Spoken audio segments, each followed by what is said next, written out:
Man, that coffee is thick. It is like mud, and that is exactly what I needed. I didn't learn my lesson from the other day. I slightly did, but I went to bed later than I was supposed to. But we still wake up here and give you a damn good show, don't we, Patriots? We don't let a little sleepy EP or their lack of ruin what we got going here. And we got going something great. We got a community.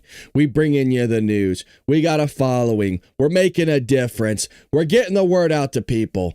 And that's all because of you guys hitting that like and subscribe button. So I appreciate over there on Kick, on Rumble, on YouTube, on X, everywhere on TikTok. I appreciate all of you guys. So shout out to everybody that's always supporting the craziness that I bring in the morning. If you could, go ahead and hit that thumbs up button for me. We got a lot of news to cover. We're going to be here for a while. Yes, we are going to be here for a while. We got a lot of news. And there's one specifically that I want to kick off with. And you see it in the title of today's episode where we have Matt Walsh exposes foreign socialist. Omar, his plot is to turn Minneapolis into a Seattle 2.0. Now, you're going to kind of start seeing a theme here of these foreign socialists wanting to take over certain cities. And you've seen it most recently with Mamdani over there in New York City. And this is going to be a growing trend. It's going to be something that continues for quite some time. But let's go ahead and break this down nonetheless. It says here, a few years ago, during the summer of George Floyd, the socialists in the government of Seattle, make sure I'm not getting any feedback here. I apologize, folks. I'm making sure to check everything. And we're good. Government Seattle, we're celebrating. Here's what one member of Seattle City Council, an Indian woman by the name of Shama Sawant, there's a name for you at 6 a.m., wrote on social media at the time. Our tax Amazon movement has made history. Seattle City Council just voted to, where are we at here? I just lost my train of thought. Sorry, I saw someone's comment. Seattle Council just voted to pass on an Amazon tax on the largest corporations to fund affordable housing and jobs to begin to end racist gentrification. This is entirely because of thousands of working people, unions, and socialists. Folks, if you look at the mindset here of Sawant, she never built a single job in Seattle, yet she felt entitled to siphon billions from the only company still anchoring the city. That's socialism, and that's confiscation before creation, mind you. And you got to ask yourself, when government grabs private revenue to bankroll projects, who decides which union contractor gets the payday? Spoiler, is somebody in a left-wing state and probably the highest tax state in the union. It's going to be the politicians' friends. You see that here in the state of California with Gavin Newsom by giving all his friends the projects for housing. That's why he was making these shipping containers cost over $600,000 in Los Angeles. It's just a huge money laundering scam. Now, the big picture of all this is the left frame this as justice. It's justice, but you'll notice they never talk about wealth creation, only redistribution. That's the big tell, folks. The redistribution of funds. Now, this was a tax that politicians like Sawant had been pushing for quite some time. I'm not going to watch it. After that Gavin Newsom thing yesterday, I'm really hesitant to listen to any more of the left's crap. The promise, as you heard, was to raise hundreds of millions of dollars by taxing the most successful businesses in the city. Oh, okay.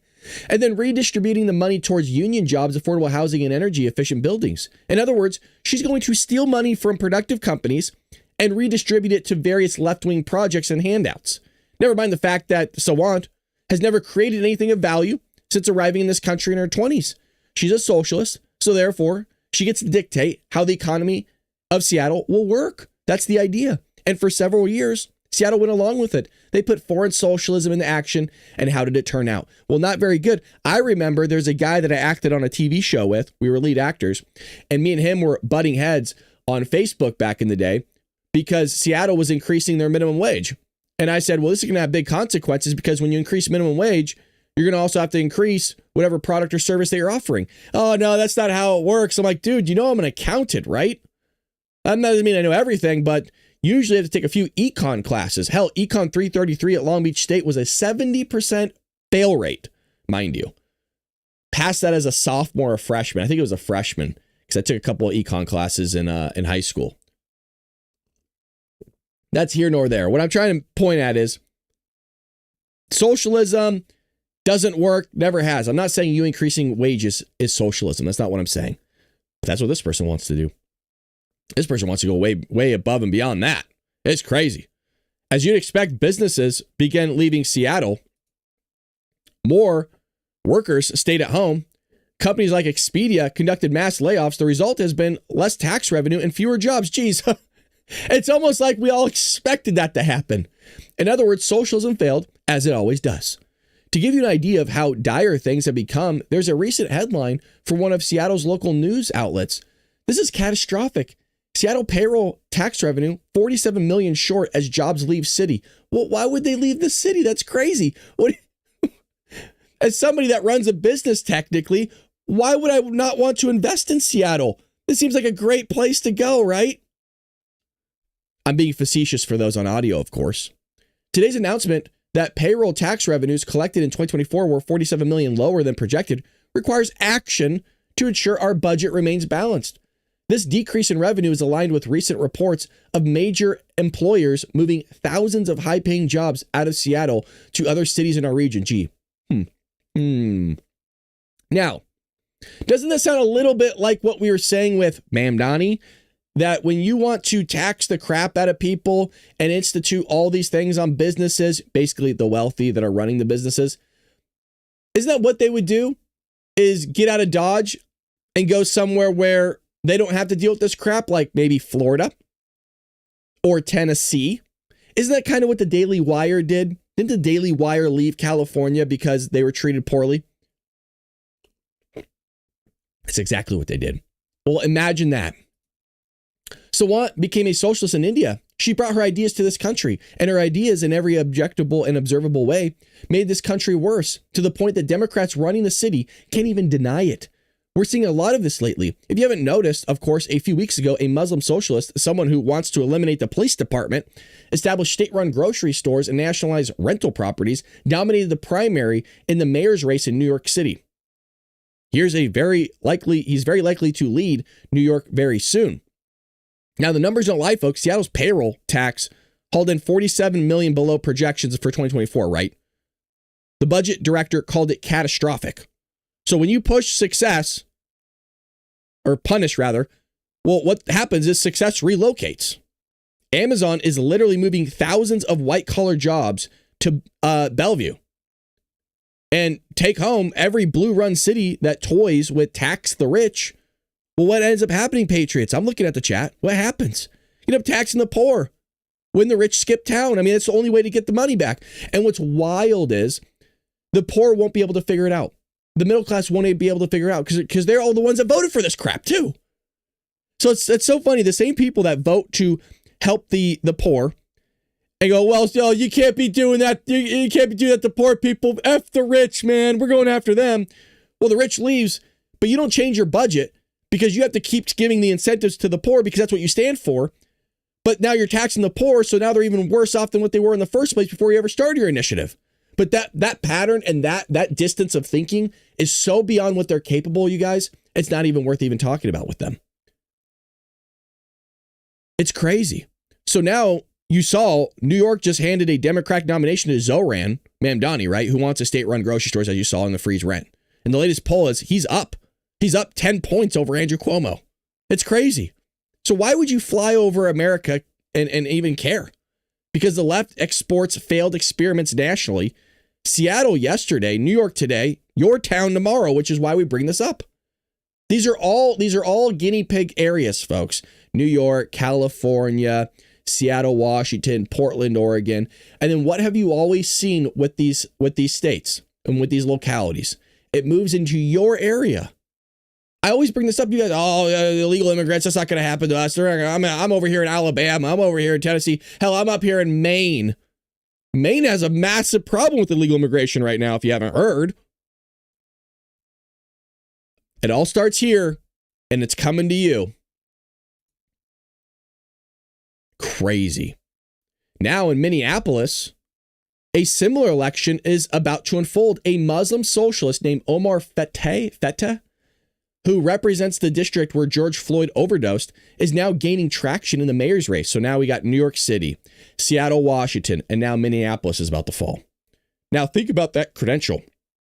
He's a socialist who represents the district where George Floyd overdosed, which happens to be one of the most dangerous and least desirable places in the country. To give you some local color, here's what that means in practice. This is what George Floyd Square was like post Black Lives Matter. Well, I got to see this. Comprehensive police reform to be... just got to be careful here with some gunshots. Excuse us.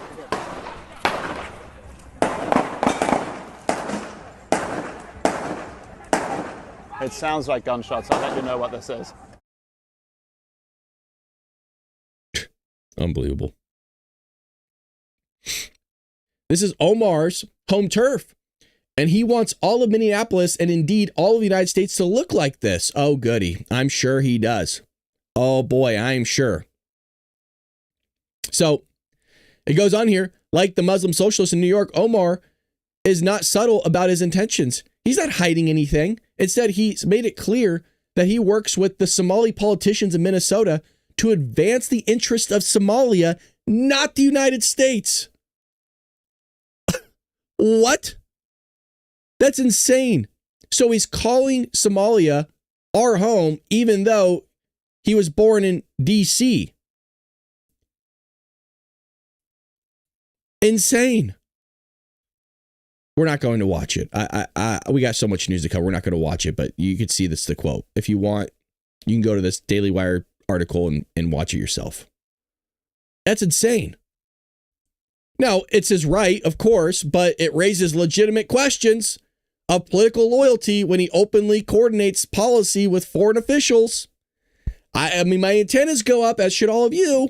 And as I mentioned, I think there's a conversation around, hey, should you have dual citizenship? Like, who are you pledging allegiance to?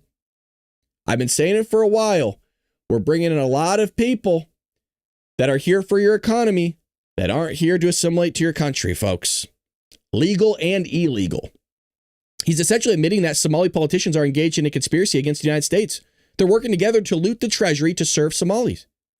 That's their goal. In every case, it doesn't matter that Omar was born here. It doesn't matter whether his parents were legal immigrants or not. None of that matters. His goal remains the same. He was born in America, but he's not actually an American.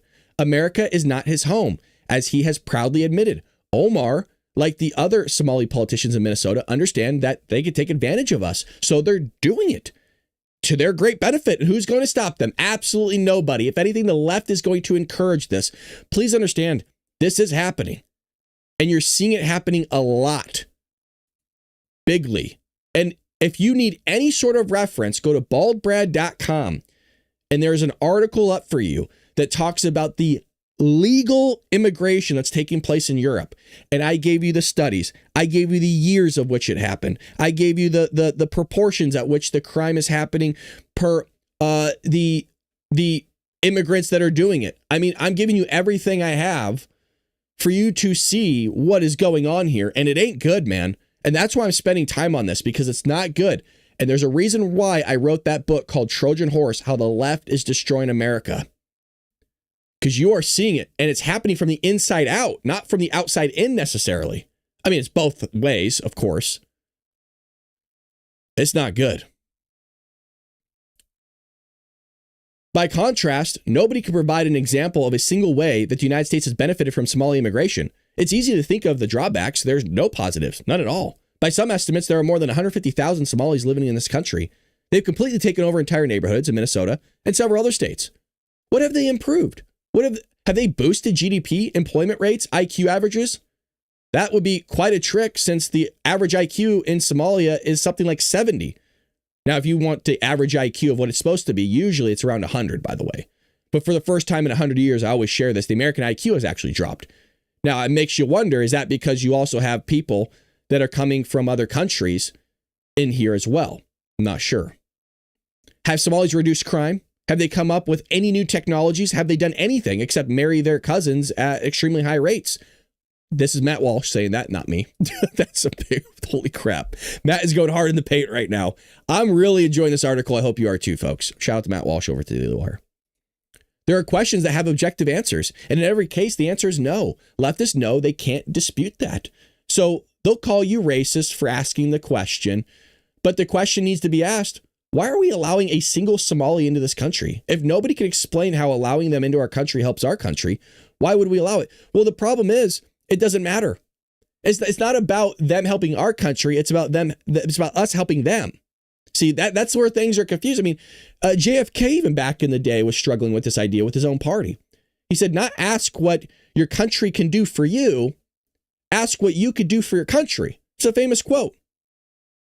That's not how, and he was fighting with the Democrat Party back then. Back then.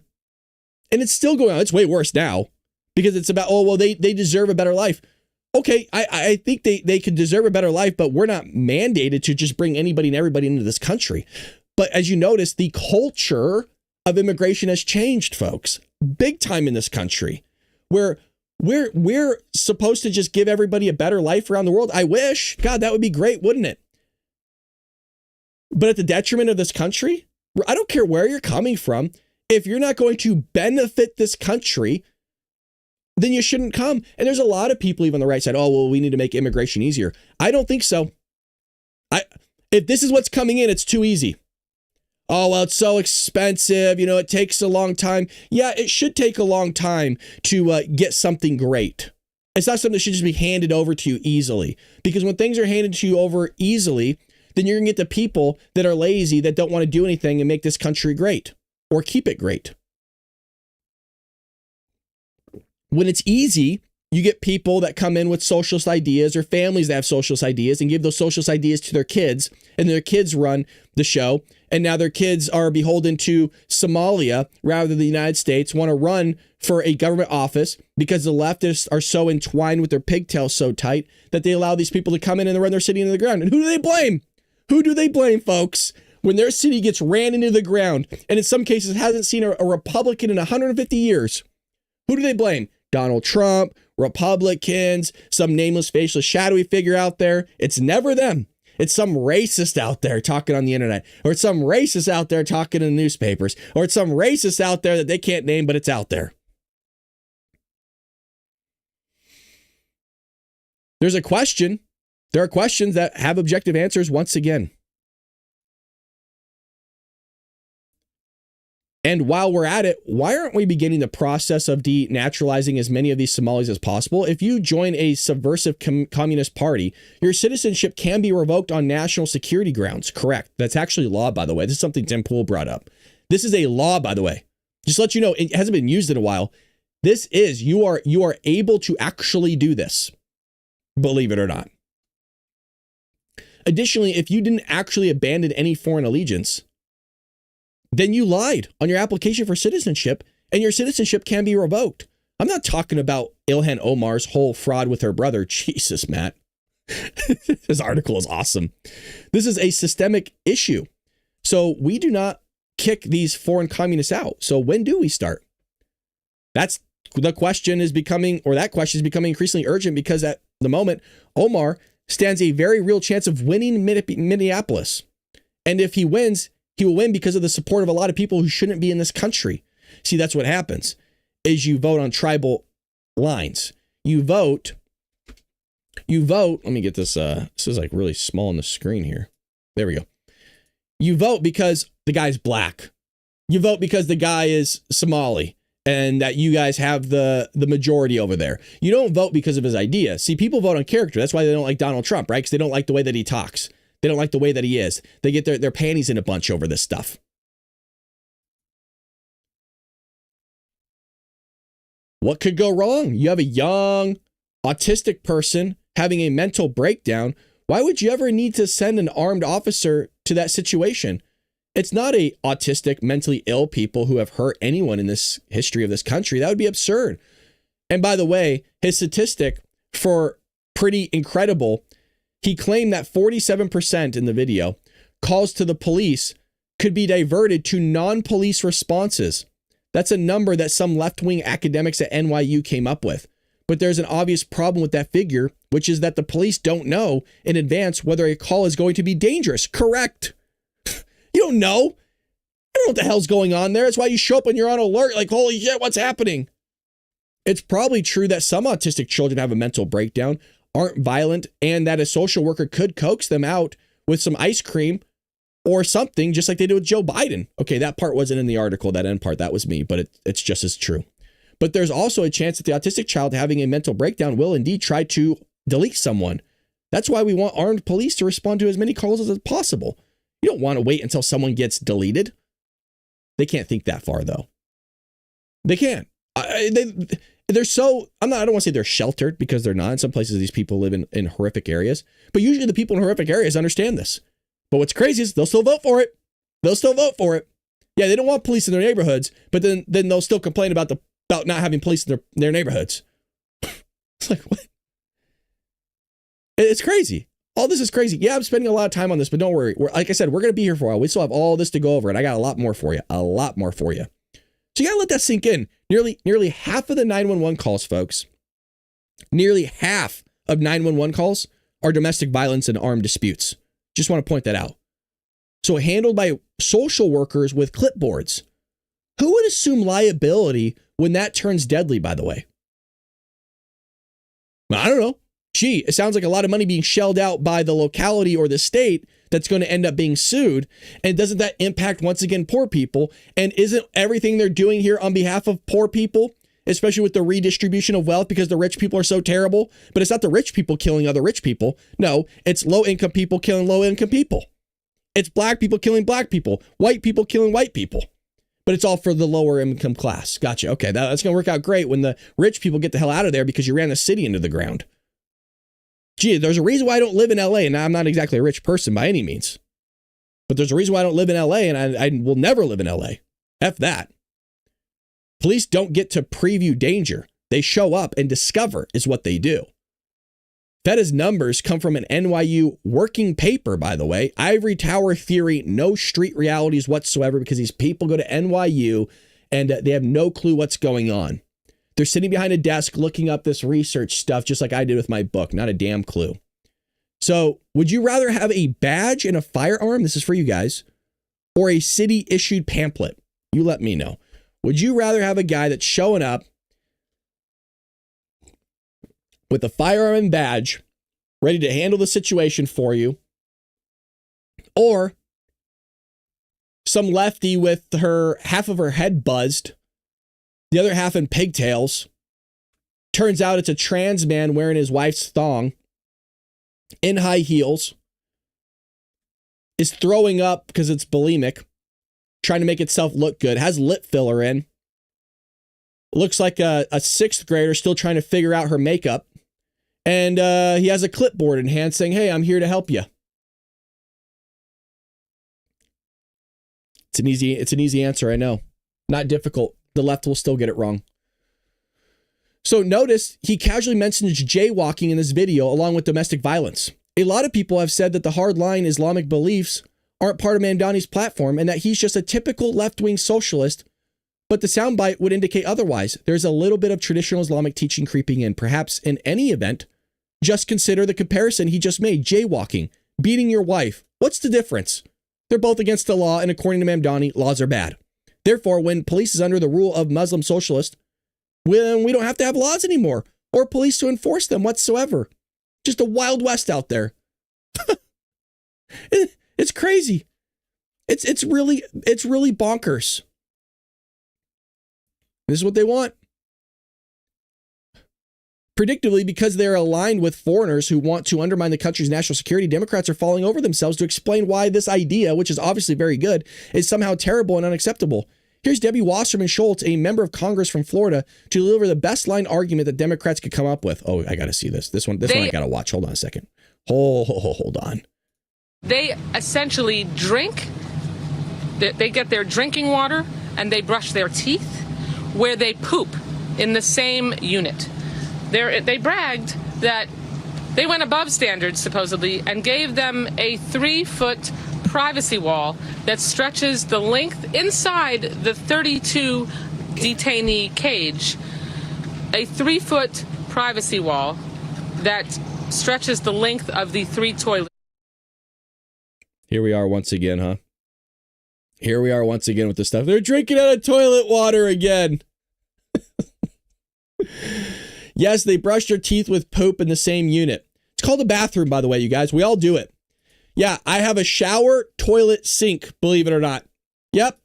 I poop, pee, and shower and brush my teeth all in the same room. It's called a bathroom. These people are idiots.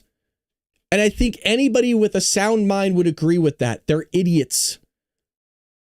So I'll say it again. These illegal aliens, criminals who have no right to be in this country, are being forced against their will to brush their teeth where they poop against their will. Can you imagine the utter horror of being subjected to something like that? Just terrible, right? Air conditioning. You get nice clean floors. You get somebody cleaning up after you. You're getting fresh bedding. You got a nice place to poop and pee. Brush your teeth. Can you imagine having to brush your teeth where you poop? I mean, my God, isn't that just terrible, you guys? I know. What's that like? Now, if you happen to have something called a bathroom, you might see the problem here. Debbie Wasserman Schultz, who keeps getting reelected despite lacking any form of charisma or authenticity whatsoever, is going into hysterics over the fact that these illegal aliens have bathrooms inside their detention facilities. What? It's insane. It's head spinning. You can't make sense of it. I mean, folks, they're screaming cruel. This is terrible. It's awful. How could they?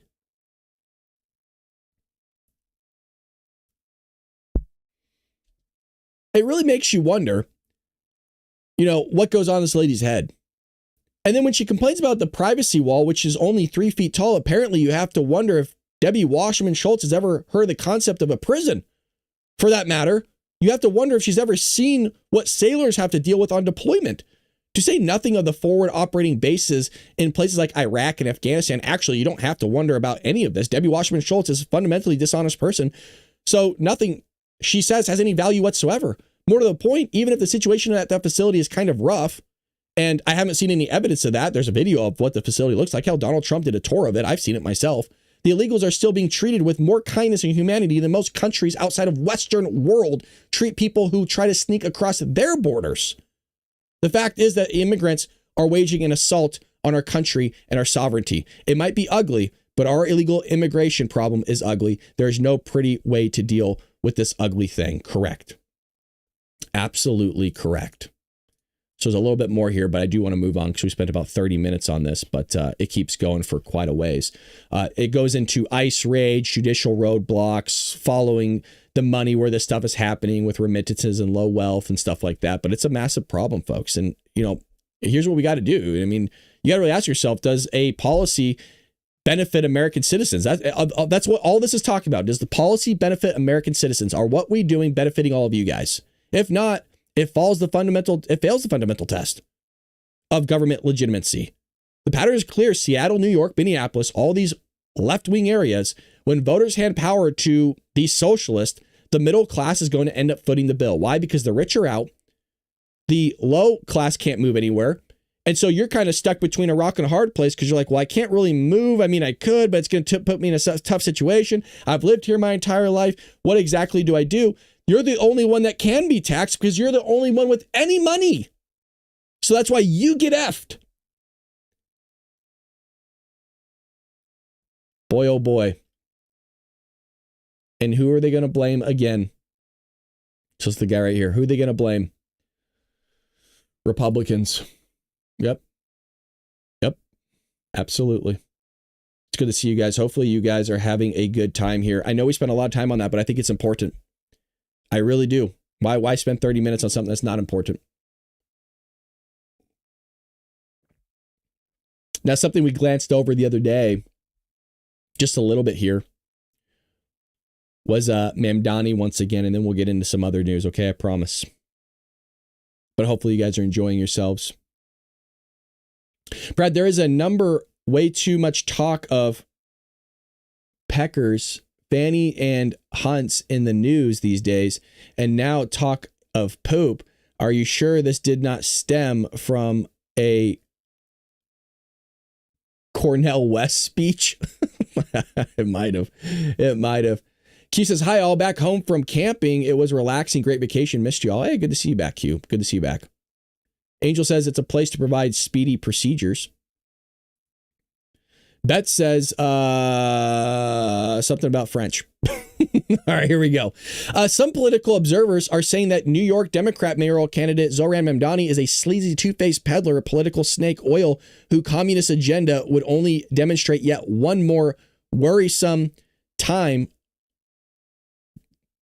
the capability of Marxism to reduce a city striving toward prosperity and peace to a rubble-strewn ruin of homelessness, crime, and poverty in order to create an urban hellscape that would express through the human misery of others a leftist like Mamdani's virulent hatred of God, America, the Jews, humanity, and himself, even while he continues to disguise that hatred behind a smile of chilling insincerity and a sort of vague Obama-like bromides of deceptive political oration that anyone but an idiot or a Democrat would recognize instantaneously as basically a bunch of lies of a man whose heart has been poisoned by a diabolical socialist ideology that transforms every natural human instinct towards goodness into babbling black tar of destructive evil. That's a hell of a run-on sentence, Andrew.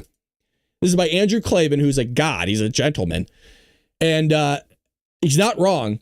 And if you just took this and tweaked it slightly, you would get Gavin Newsom. And I showed you guys examples of Gavin Newsom yesterday, and we couldn't even make it past 15 minutes of audio and video with Gavin Newsom. We couldn't. He was terrible.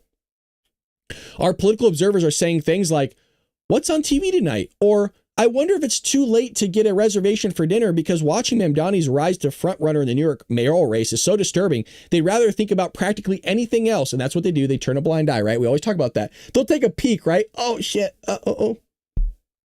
I hope this happens. I hope it continues to happen in Seattle. I hope this happens. Please vote this guy in New York. I'm so curious to see what happens. And I want to see it happen in Minneapolis too. Let it fall. Let it all burn to the ground. I'm serious, by the way. Let it all burn. Let it go. It's it. On the other hand, shapely, but evil. New York Congresswoman AOC has endorsed Mamdani enthusiastically, telling her supporters men have sleepwalked into self-destruction while gazing at a hot rack like mine through all of human history. I don't see why these mayoral elections should be any different. If this is a real quote, that's insane. But it's coming from AOC. That men have sleepwalked into self-destruction while gazing at a hot rack like mine. I mean, she does. It's the most truthful thing she's probably ever said. Some journalists have temporarily roused themselves from the sleep of reason that produces monsters to report on some of Mamdani's little, like the fact that he's a Jew-hating, Islamic-appeasing, anti-American dirtbag who once gave the finger to a statue of Christopher Columbus and wants to defund the police, seize the means of production, transform the state of Israel into a rerun of the Holocaust, and reduce New York to a socialist slave city on the order of the 1970s Detroit. Man, he is going hard in the paint. This is like Andrew pissed off. He's just typing furiously. Fuck, I think you get the hint. Now, I thought it was going to be a little bit more of an interesting article. It turns out that wasn't the case, so we're going to move on here. That's pretty much it. Democratic Socialist mayoral nominee creates growing headache for vulnerable New York Democrats. This is where we're leading in. This is as of basically today. Okay, this is as of basically today. This happened late last night. New York Democrats suddenly have more problems than the back end of the New York Yankees starting rotation, but the Yankees have the opportunity to fix some of their issues before the July 31st trade deadline. However, there's no trade deadline in politics. I mean, there kind of is, right? There kind of is. And some conservative and moderate Democrats wish this was a waiver wire, especially for Democratic New York City mayoral nominee Zohran Mamdani. The nomination of a self-proclaimed Democrat socialist is cleaving the party. Democrats are still searching for a unified message after the election. Isn't that amazing? We're going on 5 months and they still don't have a message. They don't know what to do. They have no message. They're so spread out. They're like, we don't have a unifying message. We don't know what we're going to do for America. If you don't have a unifying message now, what was all that crap Joe Biden and Kamala Harris were talking about? I don't know. No idea. And the nomination of Mamdani highlights those splits. Many major Democrats have yet to endorse him, and far left sects of Democrats could primary incumbent House Democrats, including House Minority Leader Hakeem Jeffries, unless they back Mamdani. Republicans are reveling in the Democrat divide. Oh, yeah. As you can see, we've spent almost 40 minutes on this. If Zohran Mamdani becomes mayor of New York City, it's going to put a lot of seats in play in New York. I mean, I wonder if New York could flip red. I mean, if people woke up, they would. Lawler represents a battleground district just north of the city. Democrats need to defeat Lawler and probably Representative Nick LaLoida on Long Island if they have to chance to flip the House. Once again, the potential path of Democratic House majority plows right through the Empire State. So what you're starting to see them do with Mamdani is they're starting to pull him off the stage at times, you guys. So when the questions get a little bit too rough and a little bit too socialist, and he starts running his mouth and giving his true ideas of what he wants to happen, they pull him off the stage as what his aides did the other day. So this is very similar and reminiscent of what they kind of did with Kamala Harris, is being very careful with the speech and what you hear. It's very well crafted. And that's what they're doing now with Mamdani, is because his words, because he represents the Democrat Party, when in actuality he represents the Socialist. I mean, it's kind of what's the difference at this point? Democrat Party has pretty much gone socialist. They're like, well, this is going to have massive consequences for the midterms here. We got to shut this guy up. He's gonna F us over. We need to flip the House. This guy's going to F us over. So let's make sure we limit his speech. No, let him talk. Let the guy talk. I want to hear what he has to say. I really do. Yep. Give him all the time he wants. Now, Fetterman comes out and says he's not even a Democrat. He provided an opportunity for the GOP to brand our party. Well, no, John. John, what do you mean? He's a Democratic socialist. You see, the word Democratic comes in front of the word socialist. So that's all that means. Yeah. No. Stop it. He's running as a Democrat.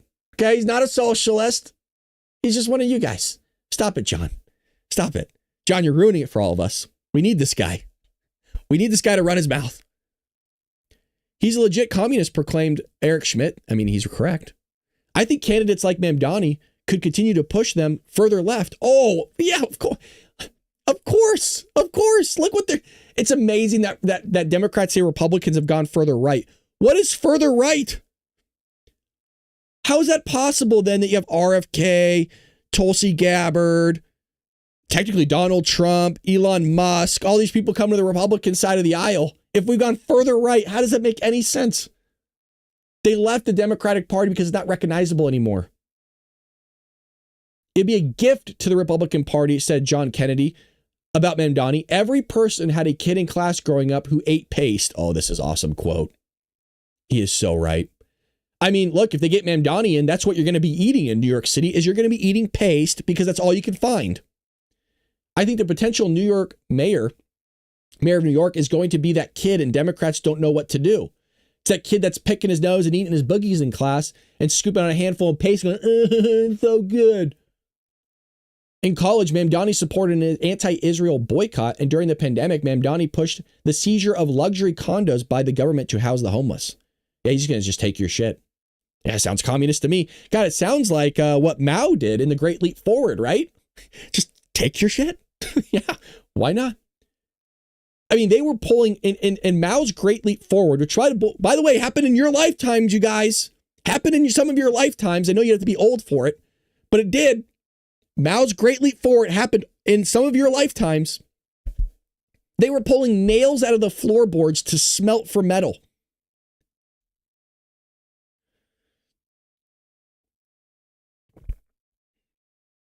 Crazy. Just crazy. Well, speaking of other craziness, let's get into some different news. Now we're going to start going a little bit faster, folks. You know, hey, Brad, speed it up. Stop getting sexual with me. Why do people not open their eyes? Because when they have to open their eyes, they have to change their worldview. When you have to change your worldview, you kind of see there's a lot of work involved in that. And some people have gone with this entire worldview their entire life. And sometimes when you have that realization, you just realize that you spent your entire life with a fucked up worldview, and it's really hard to grapple with. People don't like change. And I'll tell you what, they really don't like it when they have to change themselves. It's easier to force somebody else to change, Joanne. That's the thing. It's easier to force the fucking other guy to change his worldview rather than your own. And that's what they're willing to do. That's the thing. That's the honest answer, really. That's me being genuinely honest, or at least giving you my opinion. And it always comes back down to the individual.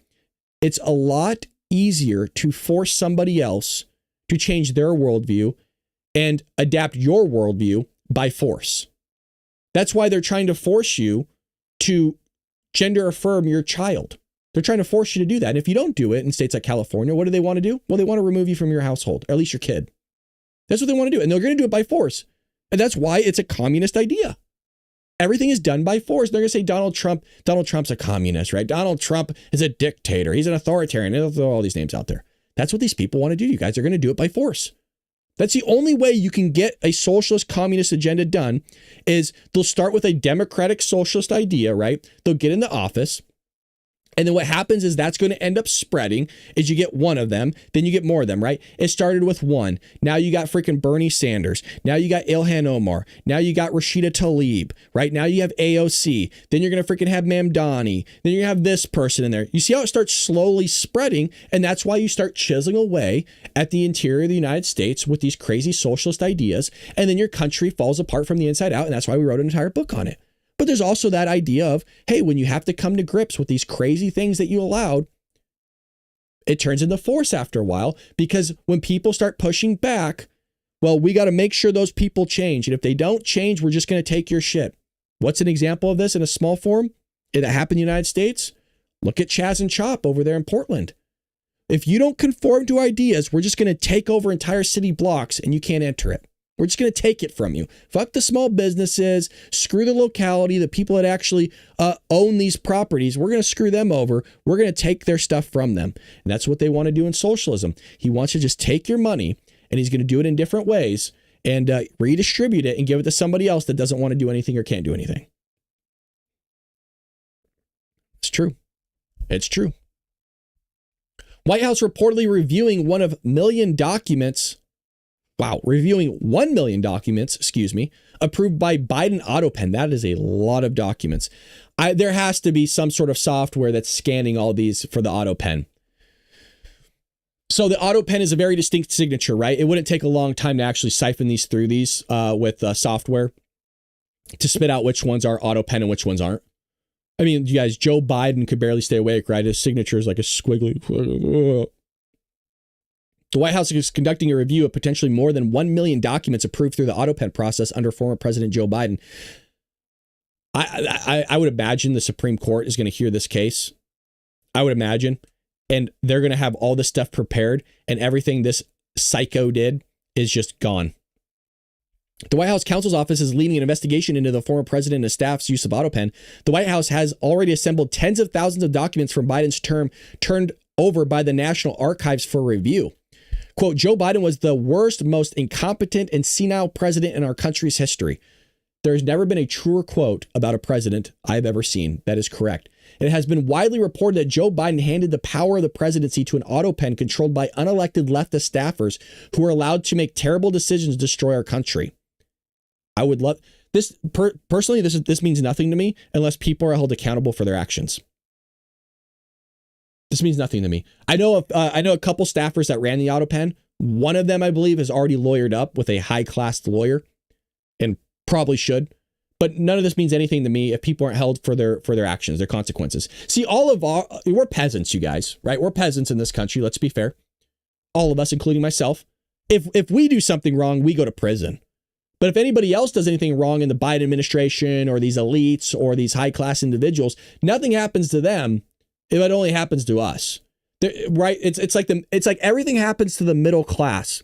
Like things happen to poor people too, but sometimes they'll get off a little bit easier, right? They get to camp on the side of the streets like we see with the homeless, right? They get away with stuff, but if I park my car right in front of them, I get towed. Nothing happens to them. No ticket, nothing like that. They've been out there for years, no issue. I do it. I get arrested. I get thrown in prison. I get a ticket. Something happens to me. Same thing over here. If you go to the right with the wealthy, Well, nothing happens to them, right? You're a politician, or your dad is somebody, or you know a guy. Nothing happens to them. See, it's all the middle class. We're the ones that get effed here constantly. So White House officials expect to review potentially more than 1 million documents from the Biden administration that were approved via autopen. One official said that the review is aimed at providing transparency to the American people about Biden's health and his understanding of the substantial number of documents that bear the former president's signature. I mean, Joe Biden's own physician won't even come out and talk about his mental decline. He pleaded the fifth, quite literally. What did the former president direct versus what did he not? He doesn't know. Joe Biden was asked about it. He's like, I don't know what I did.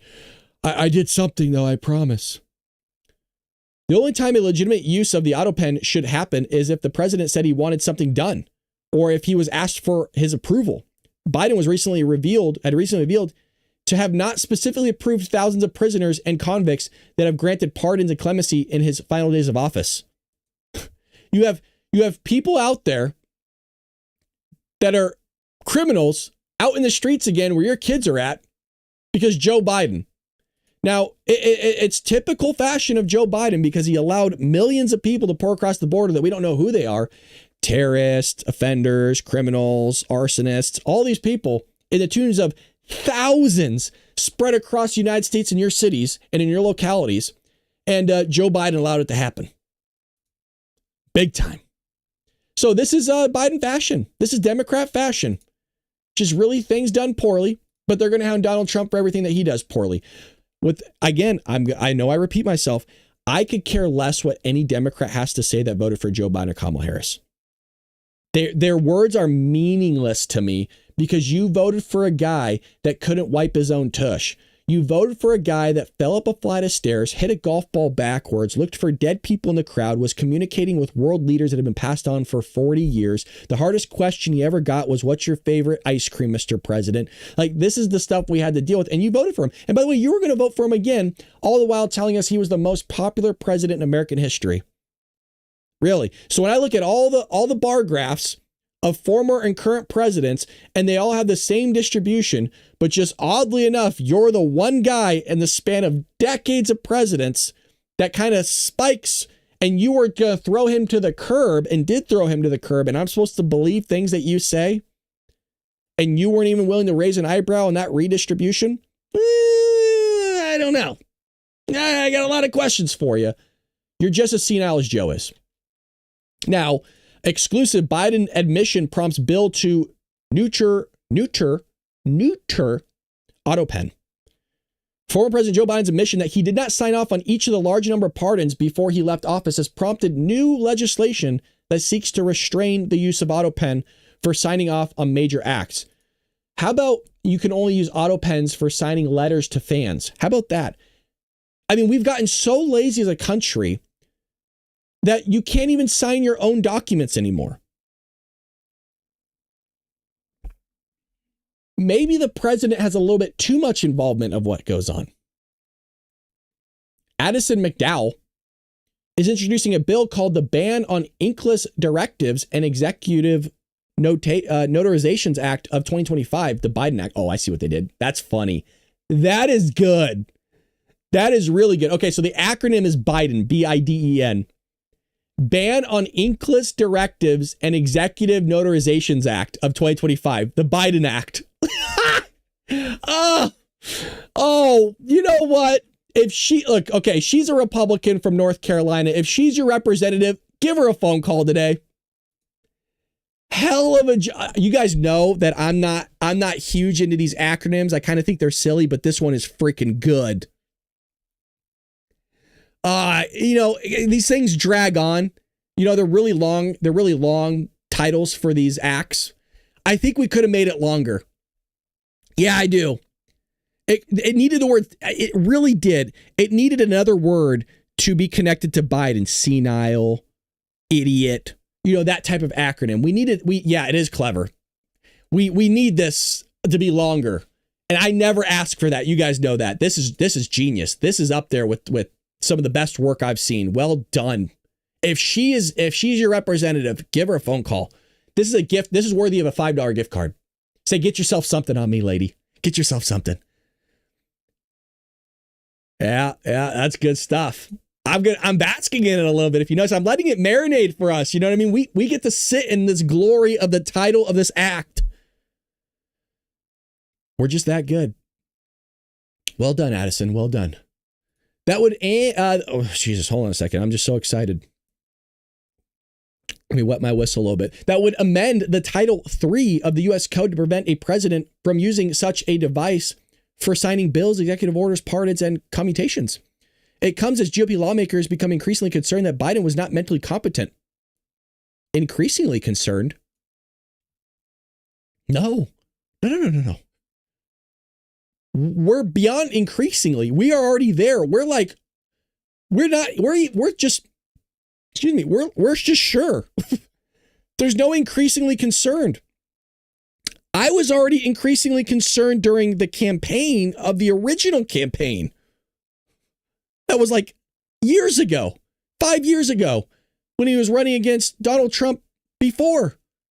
That was when I was increasingly concerned when I'm watching him drool into a drip tray live on stage when he's talking to a bunch of cars because it was, COVID.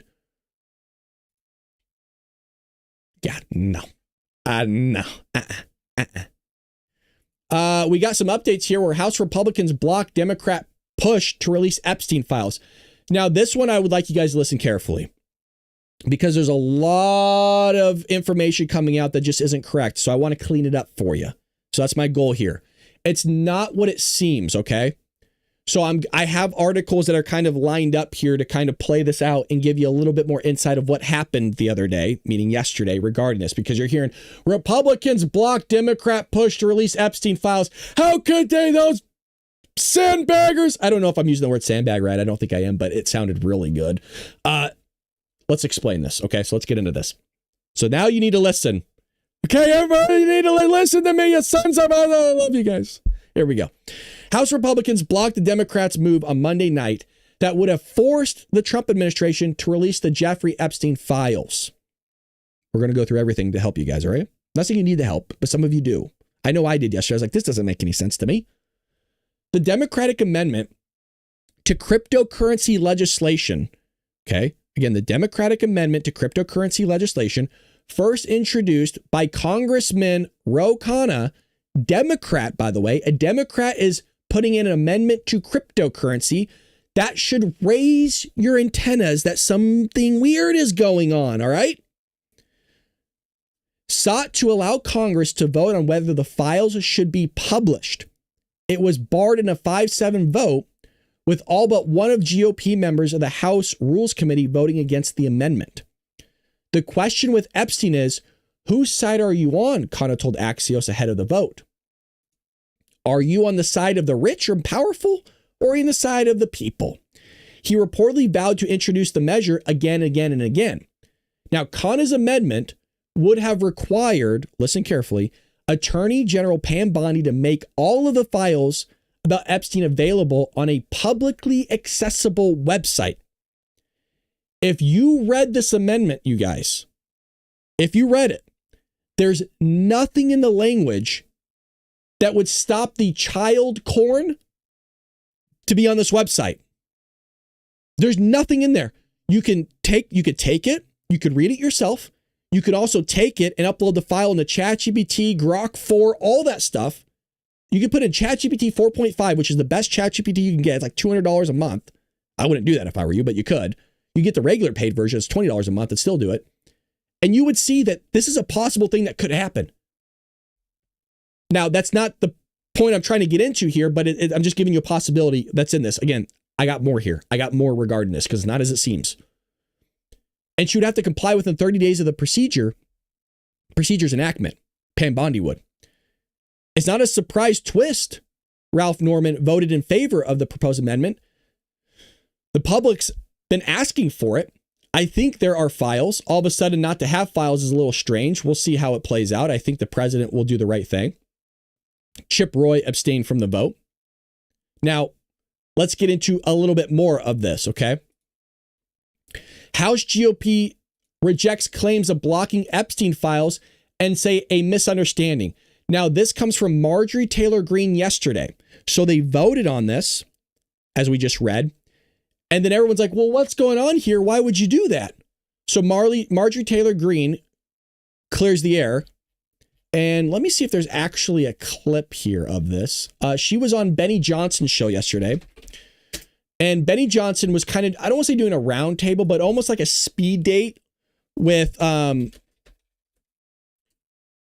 different politicians. So he'd have like Mark Johnson come up and he would do like a 10-minute interview with him. And then I don't think we could find it. And then, Lauren Boebert would come on there. And they would do kind of another 10-minute, and then Marjorie Taylor Greene. I couldn't find the clip for you, but we'll go over this anyways. So House Republicans say there was a misunderstanding about the failed vote on Tuesday that Democrats linked to demanding that the Department of Justice compile and release the files regarding Jeffrey Epstein, which we all want. We all want. Democrats pledged to revive a Epstein disclosure amendment from Ro Khanna that was shot down. Folks, these type of amendments and procedures happen all the time, okay? It was shot down Monday in the House Rules Committee after he sought to merge his measure with an unrelated crypto bill if a procedural floor vote went their way, but it did not succeed. Okay. While the result has been widely cast as House Republicans uniting to prevent the release of the Epstein files, some GOP members pushed back on that narrative. Here's a quote. "I got to correct something real quick." So this is what she said on the interview yesterday with Benny Johnson. "It's been reported that House Republicans unanimously voted to block the release of the Epstein files, and I want to straighten the record out right now. That is not true. If I could vote to release the Epstein files, guys, you would have my vote. I would vote yes." Greene spoke about the mechanics of what happened. "It was a procedural vote, and we have these all the time. It's called a PQ. It's voting on the previous question. If the Democrats had won the previous question, which sounds insane, it's one of these crazy rules in the House that are hard to understand, that means that they would have control of the House floor. So again, if Republicans voted for this, they've given up their power of having control over the House floor and doing things they see fit. It was all a ruse. And by the way, a good one, a very good one, because they knew the media would run with this and that it would make Republicans look bad. That was the whole agenda. And it's a good political move on the Democrat side. You got to give it to them because it pulled one over on a lot of people yesterday. The Congresswoman, they contended that if Democrats had gotten their way, listen to this, it would have paved the way for all sorts of votes beyond the Epstein issue. This opens up a power grab for Democrats. And it was a good play on their part. I know I'm repeating myself. It was a great play by Democrats to gain the House floor on this issue. And Republicans saw it. So good on them. But the messaging was terrible by the Republicans because you got this interview that was kind of seeped in with other interviews by Marjorie Taylor Greene on the Benny Johnson show. And Benny gets some good views. He gets good views. But it's our job to make sure that then we get it out to you guys. It's my job. And then your job is to send all your friends and correct them. Be like, hold on a second. No. Republicans want the Epstein files out. This would have handed the entire House floor to Democrats to do whatever they want. They could have thrown impeachment papers at Donald Trump. I mean, anything. And that means they could bring up anything, as Greene said. They could bring up impeachment articles against Donald Trump. There you go. Jesus. They could bring up a whole package of insane Democrat agenda items and force votes on the House floor on these things that we would vote against. We never allow Democrats to have control of the House floor. And by the way, you do the same thing with Republicans. When they have the House, they don't want to give Republicans the House floor because we control the House floor. So it's a misunderstanding that I wanted to straighten that out. And I think there was a misunderstanding big time. Representative Anna Paulina Luna, who's my 10 out of 10. That's where I start drooling like Joe Biden in front of somebody. I'd be so nervous to interview her. She's the best. She's also hot. Dude, she's a fox. I know I say it every time. I don't give a shit. She's hot. She's like the hottest person in Congress.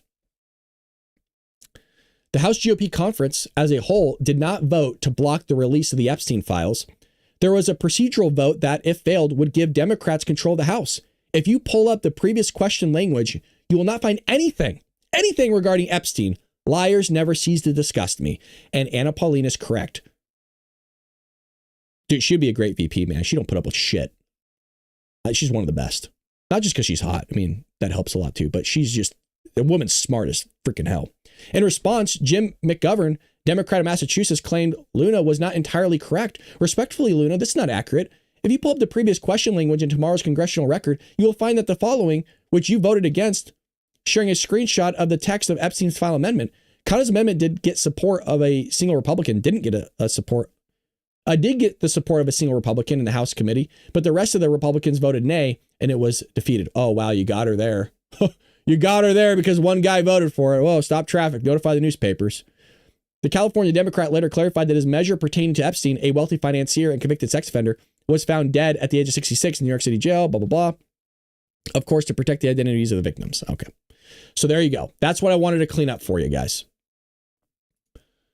So that's why they voted no. That's why they voted not to do it. So Republicans still want the stuff to come out. You got to do it the right way. We're not going to give up that power in the House and screw over ourselves and shoot ourselves in the foot over Jeffrey Epstein. Now, Trump backs Bondi's handling of Jeffrey Epstein case and says Dems made up the files. Now, this is not a good one, folks. This is not a good message by Donald Trump. I don't like this. You shouldn't like this. This is not good. Now, I'm going to show you something else because I want to make you aware of a possible narrative that the media could be running with after this clip, okay? It's about you don't see it in this clip.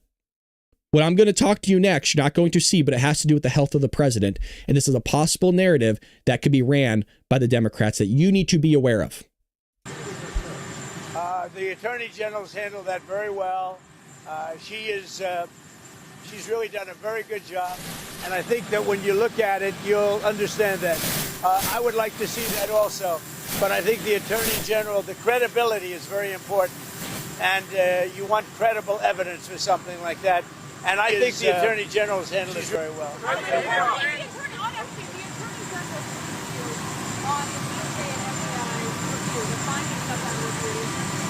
On what? On what? On what subject? Okay.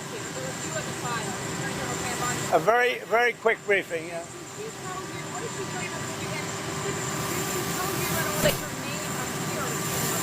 No. She's given us just a very quick briefing, and in terms of the credibility of the different things that they've seen. And I would say that, these files were made up by Comey.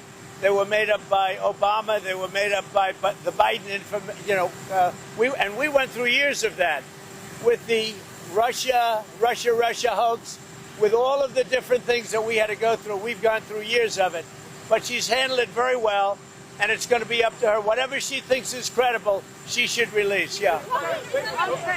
That I don't like.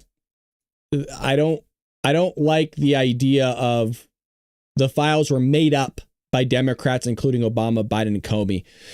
I don't know what when I hear that type of language, I think, they fabricated documents, and these fabrication of documents are what we have. They're not actually legit, and it's just a big ruse. The other way of reading this is that the conspiracy theories that we all have, the theories, that we all have come up with, there's these elites, these Hollywood, all these people, isn't actually real. That there was these trafficking of minors, but they weren't necessarily towards these elites. And maybe in some cases like Prince Albert, there was. But the vast majority weren't. And it was just concocted by Obama, Biden, and Comey. Maybe that's what he's referencing. I don't believe that, but maybe that's what he's referencing. Either way, it's still bad messaging. It's not good. It really is not a good. He fucked up here. And I always promised you guys, I did. And a lot of you know this, that I'm never going to bullshit you. I was going to tell you what I think. And I said, if Donald Trump gets elected, I don't, if he says something stupid, I'm going to call it out. When he does something great, I'm going to call it out. This was really stupid. It's not good. Very, very, I think this is one of the worst answers he's ever given. I really do mean that. Now, some of you are probably like, oh, Brad, that's a crazy thing to say. This was a really stupid answer. Now, what was the thing I was going to show you? Let me see if hopefully I retweeted it yesterday. Let's see. Now, there was a reporter. Of course I didn't. I think I sent it to myself. 1 second. Let's see if I was smart. Let's see if past Brad was smart enough to send this to himself. Let me see here. Yes, I was. Yeah, you're damn right. I had my head on straight late last night. I sent this to myself really late last night. All right, so what I'm going to show you is a clip from C-SPAN. This is the interview you just watched from a different angle. And if you recall from Donald Trump's first term, they went after him by saying he's not fit to hold office. He's sick when he was shaking his hand with a glass of water and he was drinking it. And then when he slipped, he's wearing business shoes on one of the speeches and he slipped because there was ice. It was so cold. There was ice on the ramp. And so he slightly slipped. And by the way, you don't even need ice. If anybody's had a good pair of business shoes, this used to happen to me a lot. You could slip on carpet. You could slip on almost any terrain with business shoes because they're so slick, depending on the type of business shoe you have. So it didn't faze me, but it fazed them. So what you're going to see, this reporter on C-SPAN is going to zoom in on his hand and you're going to see it clearly. How do I play this thing? Here we go. Can I not make it full screen? I guess not. There's music in the background, so I don't want to play it. Yeah, and then so it's going to get reported. But look at his hand. You can clearly see there's makeup and then a dot right there. Now, this isn't a big deal to me. This could be him getting maybe blood work done or something. And then my guess is, when you get older, you just bruise a lot easier. And maybe they didn't stop it well enough. Like they didn't hold the pressure on it long enough. He could be on blood thinners for all I know. He's older. He's not exactly the healthiest of guys, right? He's healthy. He's like an ox, but it's just natural stuff when you get older. You just bruise a lot easier. And maybe just didn't want to bring awareness to it. So they put on a thick thing of makeup. So a little weird. But not like overly. So some people saying, there's potentially a bandage under here or something like that. But, they're going to run with it. Oh, what's that? Is he doing drugs or something? Is he, look at those. Like I'm reading people's comments down here, right? Let's see what the people are saying. Trying to cover up an IV bruise. That's what I think it might've been. Or, usually they'll do blood work in the arm. But, if you can't get a vein, you got to find it, right? Everybody knows this that's ever been in a hospital. Sometimes you just can't get the vein. So you find out where you can get it. Maybe they were able to get it from up here, do a little bit of blood work. I mean, very rarely would you maybe do blood work from up here, but you could, or maybe they just need a little sample of something. It's makeup and concealer covering a bruise. He's good at covering up things. So it's makeup to cover bruises in his hand, which could be true. It's 80 years old, just a few more Big Mac meals away from waking up to the best news ever. You see how disgusting these people are. And so can I just point something out again? I'm going to lose my job. I could lose my job for saying the obvious that I don't want criminals to harm your children here in this country that are here illegally and that they should be deported. I can lose my job for that. You guys, I can lose my job for saying that I don't think there should be minimum wage. I'm not kidding. I'm hand to God serious. For those, I've been talked to about those things. This person here is openly saying that she's cool with the president of the United States waking up and passing on. I could do this for hours on end, just read comments of people praising and hoping that the president of the United States gets either deleted or doesn't wake up. That's insane to me. They keep their jobs. Oh, no problem there. Oh, it's fine. But I say, hey, I don't want anybody to harm your children that's here illegally and commit heinous crimes. And oh, fuck, God forbid. I don't think anything I say here is crazy. I say, hey, I don't like racists. I think racism's evil. I don't care about the color of your skin. Hey, you should work hard so that you can be successful in life. And even then you might not make it. Gee, terrible stuff you're saying, Brad. Hey, I don't want illegal immigrants here taking the jobs of Americans because they're not, Americans should have those jobs, not illegal immigrants. Gee, I don't think an illegal immigrant should have any rights of this country and take them from other people. Now, should they have some rights? Sure. But you shouldn't be here committing crimes. Now I'm trying to be very careful with my language. So I wanted to bring that up to you, but terrible messaging from the president. But now they're going to say, oh, he's not fit to hold office, right? Oh, God, look at the marks on his arm. Something medical's going on. They're lying to us. So just be aware. It's a narrative that could come up here that, you might see. So I wanted to make sure I bring that about for you guys. Here's another messaging. Trump on Epstein files, pretty boring stuff. I'll play it, but it's kind of the jet engine's kind of loud. Mr. President, I know you've urged people to move on, but I'm curious, why do you think your supporters in particular have been so interested in the Epstein story and so upset about how it's been handled? Why I do you don't think that understand it. Why they would be so interested. He's dead for a long time. He was never a big factor in terms of life. I don't understand what the interest or what the fascination is. I really don't. And the credible information's been given. Don't forget, we went through years of the Mueller witch hunt and all of the different things, the Steele dossier, which was all fake. All that information was fake. But I don't understand why the Jeffrey Epstein case would be of interest to anybody. It's pretty boring stuff. It's sordid, but it's boring. And I don't understand why it keeps going. I think, well, really only pretty bad people, including fake news, want to keep something like that going. But credible information, let them give it. Anything that's credible, I would say, let them have it. Mr. President. See, that's good messaging. He doesn't need to say all that stuff before. Just that's all you needed to say. Hey, you know what? I think the people have the right to the information, and whatever's credible, I think should be released to you guys. That's all that needed to be said. He doesn't need to say all that stuff before. I don't know what the fascination's about. I don't know why people are so into this. Don't.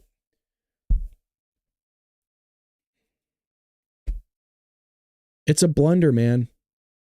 He's dropping the ball on this. He really is fucking up on this specific thing.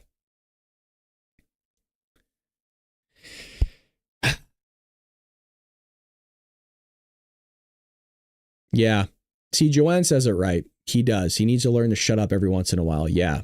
I mean, we've been saying it for a decade. We know Trump says dumb shit every once in a while.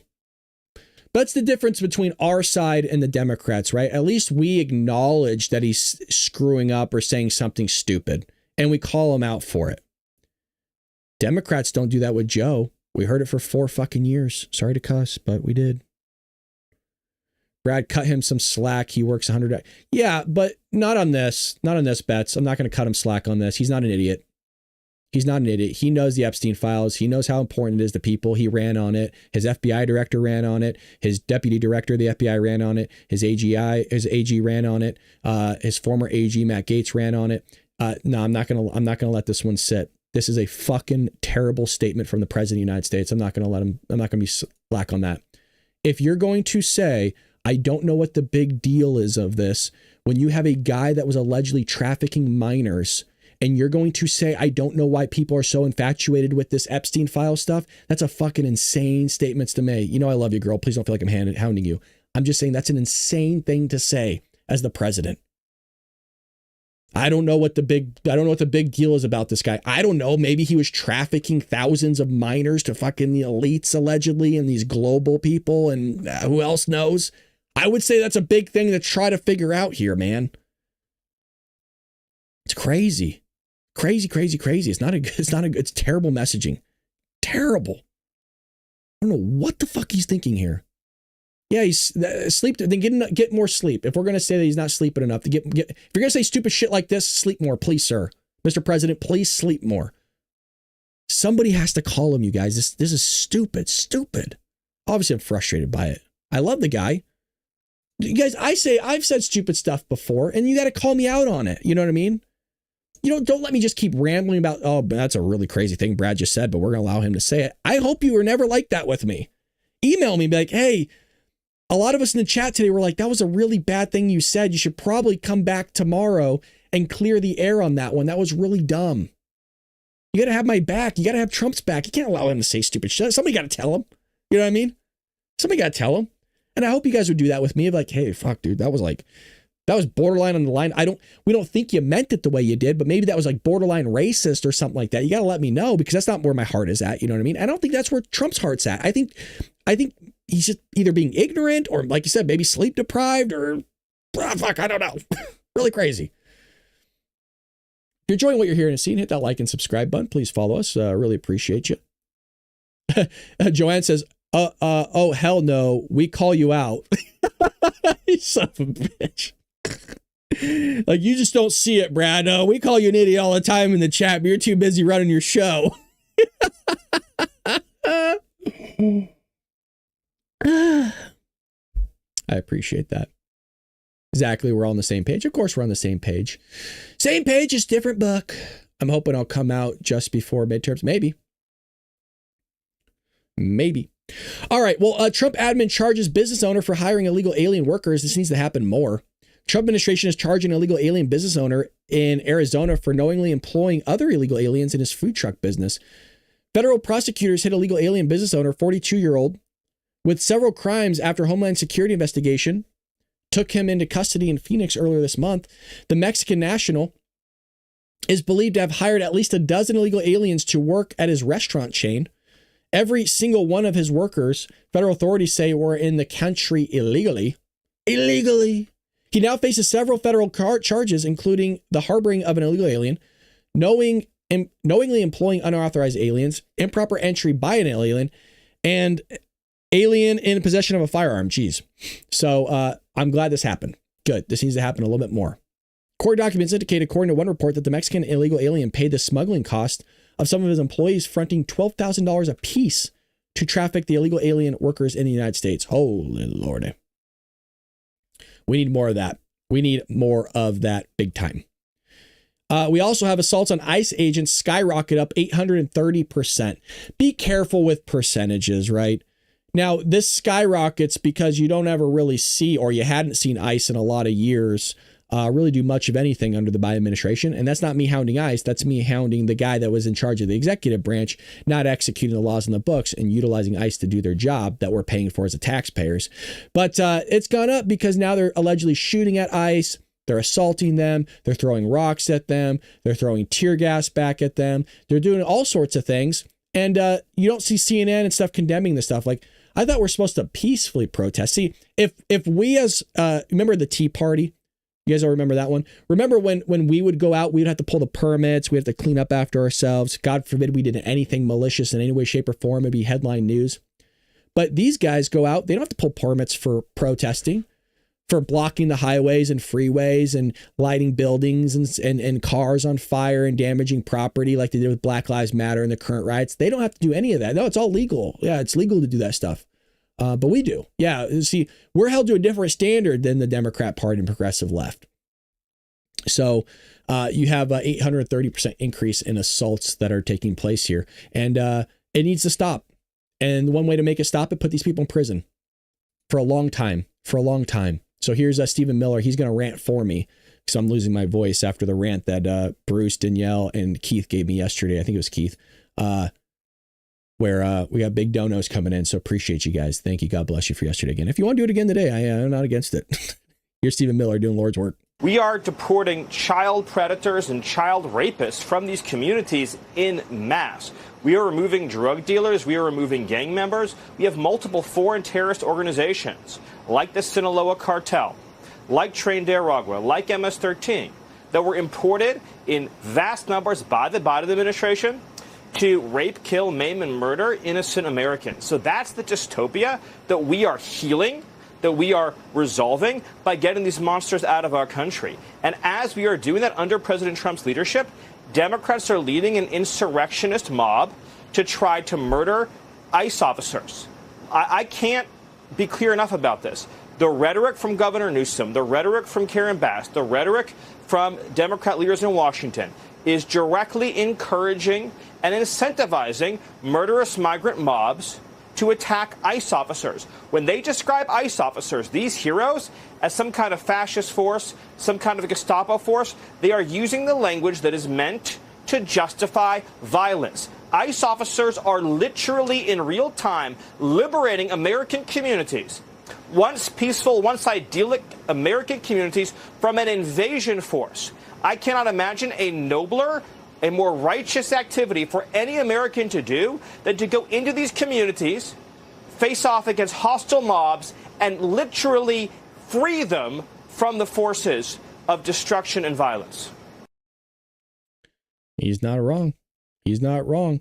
And here's a little bit of CNN with Scott Jennings yesterday. talking about deportations and the rhetoric surrounding it. Public, you disagree with that?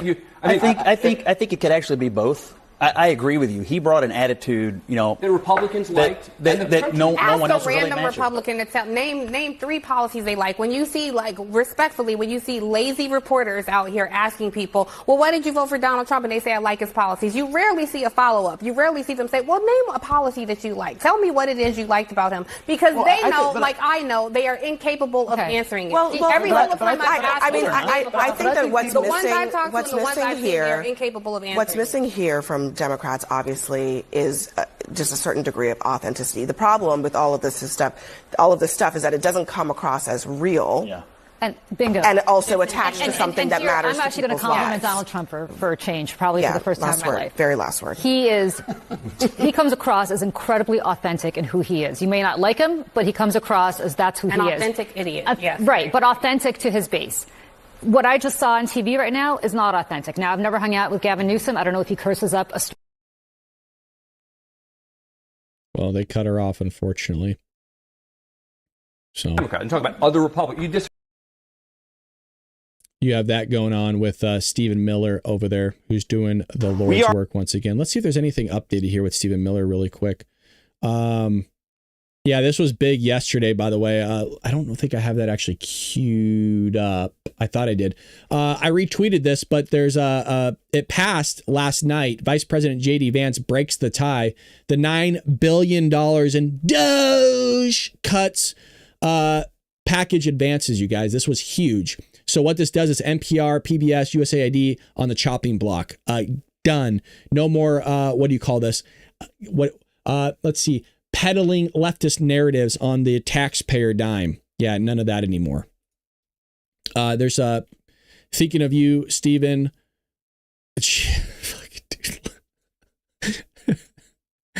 So Mitch McConnell voted against it, by the way. But here's this nudge. Look at this guy. I don't know what it is with these people, but it's like, it reminds you of McCain, right? Where McCain just screwed us over with stuff previously. Just frustrating. But here's things that's good news and not frustrating. Let me see this really quick. Is border crossings plummet to historic lows. Trump's enforcement policies yield big results. So U.S. Customs and Border Protection is reported the lowest number of border crossings in record in June. Nationwide, there was about 25,000 encounters, the lowest monthly number the agency has recorded, including a historic low of 8,000 apprehensions. Encounters include legal ports of entry, whereas apprehensions are arrests of those coming into the United States illegally. At the southern border, there was only basically 6,000 apprehensions in the month of June. This was something that Joe Biden would see at one specific sector in one specific day of the month. This is for the entire month of June. Joey was getting this in one. This would be like Eagle Pass, Texas, in one day for Joe Biden, which is 15% lower than the previous March record. June also brought along the lowest number of apprehensions in a day on June 28th with just 136. From shutting down illegal crossings and seizing fentanyl and enforcing billions in tariffs, CBP is delivering results on every front. Under this administration, we are protecting this country with relentless focus, and the number proved it. Correct. And by the way, 0 entries in the United States, 0 of letting them into the interior of the country. So good job on Trump killing it on that regard. Marco Rubio, State Department rolls out pro-family exemption to hiring freeze. The State Department is rolling out a pro-family exemption to the federal hiring freeze for the families of diplomats working abroad, according to an internal memo. The exemption will allow diplomats to staff key embassy posts with eligible family members known as EMFs or EFMs. Eligible family members are often the spouse of the State Department employee assigned to the overseas station and have traditionally been used to temporarily staff certain positions. This is a common sense pro-family policy to keep the family members of our diplomats together as they work towards implementing the American First agenda at our overseas posts. On his first day in office, President Donald Trump signed an executive order mandating a freeze on hiring new federal employees. You know, for somebody that doesn't need this position, that is in a position to do the role, you know, they don't need it because maybe it's not worth it to them. Like, I'm gonna have to leave my wife, my kids, my family to go do this job. Yeah, it's great because you'd be giving back to your country, but I'm not willing to leave up my family for 4 years and go to a whole nother country and have to spend a lot of money to even see them. I'm not going to do that. I kind of like this because you'll get a lot more people that hopefully are in the position to be able to do this job and do it well, that are willing to take it because of this benefit that they'll have just to be with their family. So it's going to affect taxpayers in some way, shape, or form, I'd imagine, but we'll kind of see how that works out in the long run. Maybe it's a bad idea. Time will tell. Trump to sell weapons to Europe for transfer to Ukraine. We're not going to spend too much time on this, but the reason why I wanted to bring this up was because a lot of debates on TikTok and what the Democrats are saying right now is that we're giving weapons to Ukraine and we're just giving it to them. So we're losing out on money. That's not what's happening here. That's not what's happening. So let's break this down really quick. On Monday, President Trump reportedly asked Ukraine's President Vladimir Zelensky if Ukraine could strike Moscow and St. Petersburg if Trump offered the necessary weapons. He also revealed a plan in which European nations would buy American weapons and transfer them to Ukraine. I'm wondering if he asked this because this could have consequences with Putin going even further in escalation. Putin said something along the lines of if any of these NATO weapons are used against Russia, then we're going to be going to a step further and you could go into World War III or something. I'm paraphrasing, but that's along the grounds of what was happening. Reports in the Financial Times and the New York Post cited anonymous sources saying that Trump had encouraged Zelensky to strike deeper into Russia, but White House Press Secretary Caroline Leavitt blasted those reports. The Financial Times is notorious for taking words widely out of context to get clicks because they are a dying paper. President Trump was merely asking a question, not encouraging further killing. He's working tirelessly to stop the killing and end this war. Again, I think the question was more in lines with what I was mentioning was, if we give you these things, like what do you plan on doing with them? And are they capable of striking inside Moscow and St. Petersburg? Because we're just giving you these firearms. I mean, you're going to do what you want with them, basically. We could tell you not to do it, but if you do it and they find out that it's United States made, he's going to be pissed. And now I got to deal with your problem that you created. And I don't trust your little slimy ass. It's basically how I read it. In a meeting with NATO Secretary General Mark Rutte in the Oval Office, Trump set a deadline for Russia. If no peace deal is reached with Ukraine in 90 days, we'll be offering, I thought it was 50 days. We'll be doing severe tariffs. I thought it was 50 days, not 90 days. You call them secondary tariffs. You know what that means. A White House official told CNN. So we're just giving them. So basically, from my understanding, is NATO is going to be purchasing these firearms from us, these weapons, and that they're going to give them to Ukraine. So we're selling them. We're making money off this. Now, some people don't like that, and I understand that argument. They're like, I don't want to be giving weapons to Ukraine. I don't think that we should be enabling this type of warfare. Look, I don't like it either. But if it's going to happen, at least we're just not giving it to them. They actually got to buy it. I don't like it. But like I said, if it's going to happen, I can't stop it from happening. At least it's America first in the sense of we're not just giving them shit anymore. We're actually going to be making money off of this rather than just getting screwed and reading from behind so often. There's this redistricting that might happen in the state of Texas. So I want to bring this to your guys' attention as well, because I know you guys are talking about the midterms. And you guys have been talking about the midterms, and there's nothing wrong with that. I think we should be. But this could help greatly. So Trump told reporters on Tuesday that there are 5 states where Republicans can gain seats through a redrawing of their respective congressional maps. He only named one, however, Texas, where the president said Republicans could pick up 5 seats. Just a simple redrawing, we pick up 5 seats. We have a couple of other states we could pick up seats also. Later, Trump expanded his state count to 5, saying that 3 states could give Republicans 1 seat each, and a 4th could give Republicans 2 to 3 next Congress.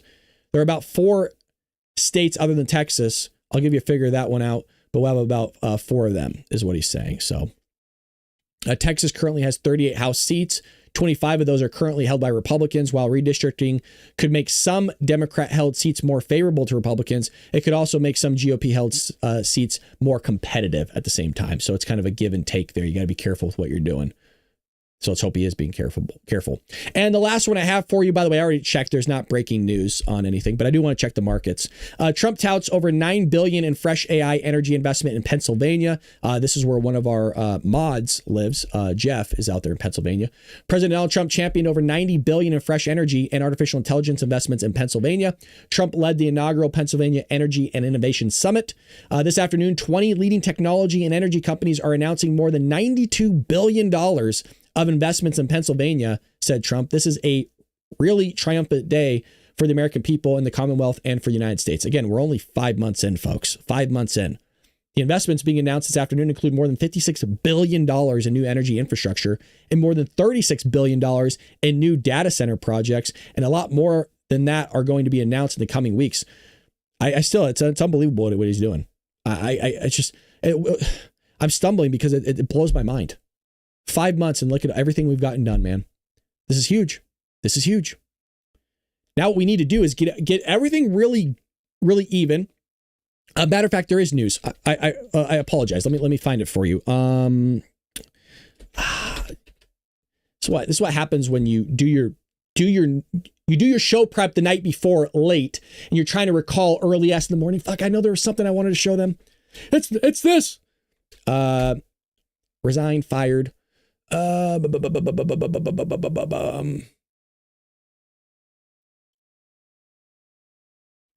There's talks that Powell is going to be fired. This was yesterday. Actually, let me see if I can just pull it up on Twitter. There's talks that Jerome Powell is going to be fired very soon. That's June 14th. Let me see if we can find the latest here. All right, we'll just pull up an article. I wish I would have had it. I thought I did. Scott Bessent confirms moves to replace Powell. This was a day ago, so we'll see it on Fortune. Scott Bessent confirms moves to replace Powell are underway. That's a formal process that's already starting. The search for the next leader of the world's most influential central bank is now underway. Treasury Secretary Scott Bessent told Bloomberg on Tuesday there's a formal process that's already starting. He said when he was asked about efforts to find Jerome Powell's replacement as Federal Reserve Chair, Powell's term expires in 2026, and the first public acknowledgement of the much rumored news about the transition at the Fed. There's a lot of good candidates inside and outside the Federal Reserve. I'll be fair. I'm not exactly upset that Jerome Powell is holding off, only because I want to see the long-term effects of what's going on with inflation. Now, inflation is at 2.7%, which is fine. That's within expectation. That's what they are expecting to happen.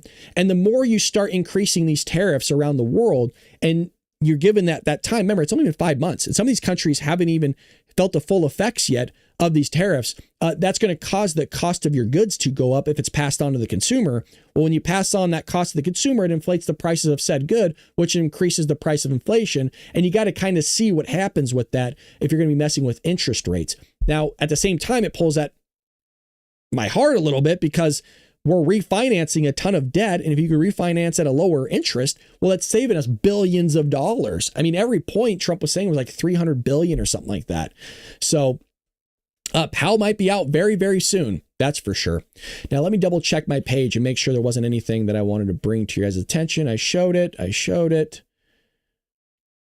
Here's one. I was going to show this in Dark MAGA yesterday, but here's Jasmine Crockett.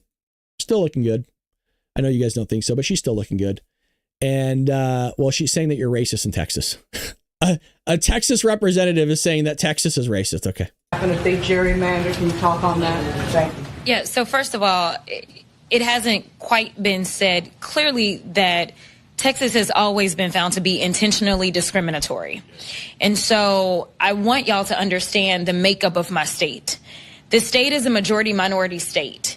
And what this legislature historically has done is what they plan to do again, is to dilute the voices of people of color in order to make sure that they can get to where they're trying to go. We saw this Department of Justice decided to put out a letter. And what did they do? We only have 4 seats that are represented by black folk, where the vast majority of the people that get to decide who they have represent them are black. They decided to attack 3 of the 4 seats that we have in the state. They decided to go after a Latina. They are specifically deciding to splinter the communities of common interest, as well as just blatantly say we are going to dilute minority voices. So we know that the courts, ever since we've had a Voting Rights Act, have always found this state to be intentionally discriminatory. That is what they are going to do. So I need people of color to understand that the scheme of the Republicans has consistently been to make sure that they mute our voices so that they can go ahead and have an oversized say in this. So I fully anticipate that's exactly where they're going with this map. It's the only way to do it. We didn't understand how we got to the map that they gave us last time because that state was grown by 95% people of color. They went out of their way to make sure that we got 0 new seats for people of color. So that's exactly what they're going to do this time. Yeah. People of color. Yeah, we always got to bring race into it. Still, it's a remarkable thing. It's always about race with these Democrats. I get it, but I get what they're doing, right? Because they're playing in people's hands because people identify tribally, right? And tribally is the sense of you try to identify with a certain identity, right? You start with your family, then you go to your neighborhood, then you go to the locality, and you go with your race and all that other stuff. I get it. I don't agree with it. I have one loyalty, and that's the United States of America. Obviously to my wife, that's obvious. But outside of that, my loyalty stands not with a race. It's so insane. And I keep bringing this up. It's like they always talk about your skin color. Yeah, but I've always mentioned you'll stump them. You will really stump them if you go out and tan, because you get extremely dark. Like, matter of fact, I can show you an example here. You see this guy here? If I were to go out and tan, I would be darker than both of these guys. Just to give you an idea of what I keep talking about. If I was to go out into the sun all summer and tan, I would be darker than both of these guys. And I would look Middle Eastern. People stop me all the time. I look Middle Eastern. As far as I'm aware, I'm not, but I haven't looked in my family lineage. I know that I'm part Native. I have a close cousin named Redbird. So I know that my great grandfather, I believe, I think my mom told me this one time, it was like a chief of some tribe.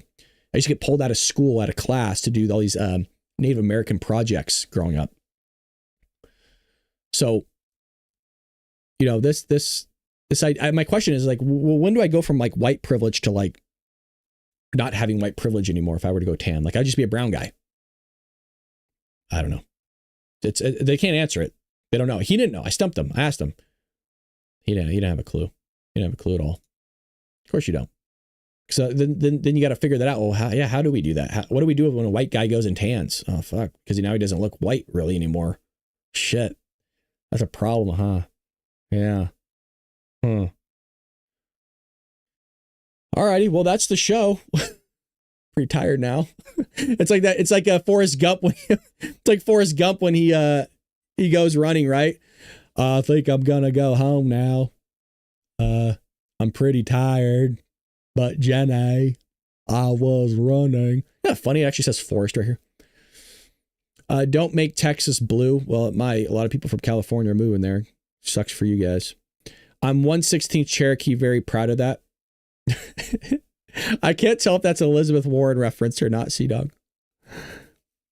A bit of Angela Davis modded with Saul Alinsky. Jesus. Love that Hereditary show where the blacks are thrown into, I don't know what that's saying. I tan very well as well. Virginia, we could tan together. We can tan. Actually, I don't like going out in the sun. I don't. I wear like, sometimes I'll go running and I'll wear I have them actually up here. I wear the UV protection stuff. You know the stuff that the guys wear when they're fishing? You ever seen those like fishing shows, like the Hulk brand? I wear those UV protection. They have like a hoodie and stuff like that. That's what I wear. Remember when I told you when I was on that cruise a few months ago, and I was like in that pool talking to that guy that moved to Florida from actual Portland, Oregon, I think it was, or Seattle, Washington, one of those two. And he was complaining how trash it was. I was like, oh, this guy has to be a Republican. He has to be a conservative. And turns out the guy's a leftist, but he moved to a Republican area because he couldn't handle his voting habits. Well, anyways, I told you I was like having a conversation with the guy in the pool for like 2.5 hours or something like that. It's pretty crazy. And I didn't get sunburned because I didn't have any suntan lotions because I had that UV protection on. I had my sunglasses, my hat, and I had a hoodie on, and I just sat in the pool and chilled. So, yeah, that's me. The sun, good energy. Yeah, I could use, well, maybe that's why I lost my hair, right? Because I don't have any UV. I mean, I have hair, I just buzz it, but it doesn't look good. My husband and 3 of my kids can get incredibly dark from the sun. My husband is 1/3 Pacific Islander. Yep. My wife gets dark, dude. It did not take much, man. She gets dark. She tans. She's one of, yeah, she just, it's, I've never seen somebody tan like that before. Put it that way. She can get freaking dark. It was weird. The other day she went for a run and she has like she has lines on her legs from where her shorts were. And, it is like as clear as you could possibly make it. It's the wildest thing. It's the wildest thing. All righty. Well, we will be back tomorrow, 6 a.m. Pacific Standard Time. Don't forget, tomorrow's also Dark MAGA, 4 p.m. Pacific Standard Time tomorrow. That's open to everybody for the rest of the week, folks. So for the next, till the end of July, we're open to everybody for you to come join and hang out with us. If you could think about becoming a member again, it's $2.99 on YouTube. We're not running any ads during the live show. And so I gave you guys an idea. Remember, because we're not running any more ads, we're only making, and some days we made 10 cents on YouTube. Some days. I was looking yesterday after I told you we're making 30 cents. 30 cents is the peak.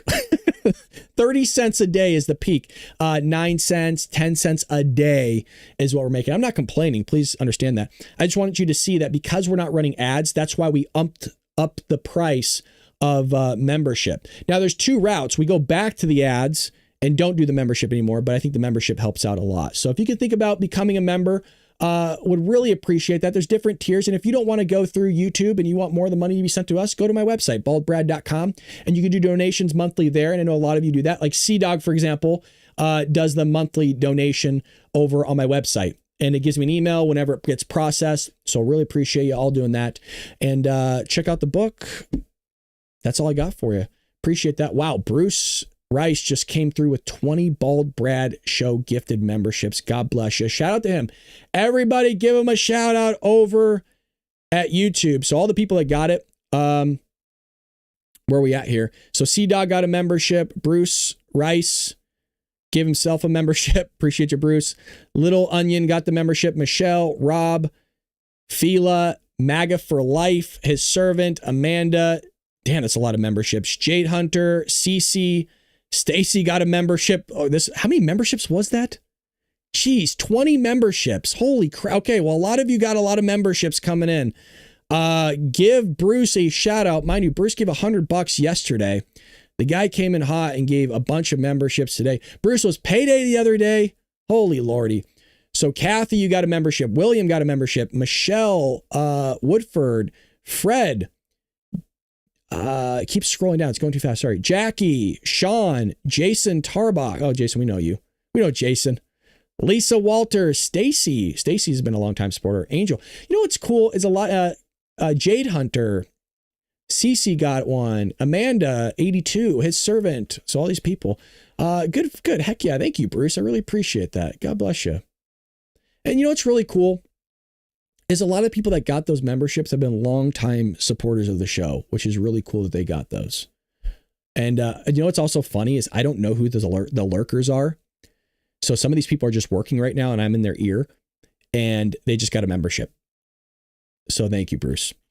Bruce has been coming up big, man. So we'll kind of let it run because I know people are trying to grab their phones right now or write in to thank Bruce. So we'll give it some time because I think that's a noteworthy thing to do is make sure you give the guy a thank you for giving you a membership. Now you got a badge and the badges look good.